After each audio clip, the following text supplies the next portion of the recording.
AP రాజధాని అమరావతిలో తొలిసారి ప్రభుత్వం గణతంత్ర దినోత్సవ వేడుకలు నిర్వహించింది. రాయపూడి సమీపంలో సీడ్ యాక్సెస్ రోడ్ పక్కన ఉన్న ఎమ్మెల్యే క్వార్టర్స్ నుంచి హైకోర్టుకు వెళ్లే దారిలో 22 ఎకరాల విస్తీర్ణంలో ఈ వేడుకలు జరుగుతున్నాయి. గవర్నర్ అబ్దుల్ నజీర్ జాతీయ పతాకాన్ని ఆవిష్కరించి జాతీయ గీతాన్ని ఆలపించారు.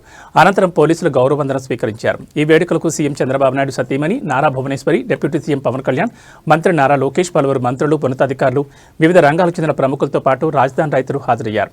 ఈ వేడుకల్లో రాష్ట్ర ప్రభుత్వం ఏడాదిన్నర కాలంలో చేసిన అభివృద్ధి, సంక్షేమ పథకాలు ప్రతిబింబించేలా వివిధ శాఖలకు చెందిన 22 శకటాలు ప్రదర్శించారు. వీటిలో వందే మాత్రం ఇతివృత్తాన్ని చాటి చెప్పే శకటాన్ని ఆకర్షణీయంగా తీర్చిదిద్దారు. జీరో పావర్టీ మిషన్ ప్రణాళిక, వైద్య ఆరోగ్యం, కుటుంబ సంక్షేమం, విద్య, స్త్రీ శిశు సంక్షేమం, నైపుణ్య శిక్షణ, ఉపాధి తదితర శాఖలకు చెందిన శకటాలు ఆకట్టుకున్నాయి.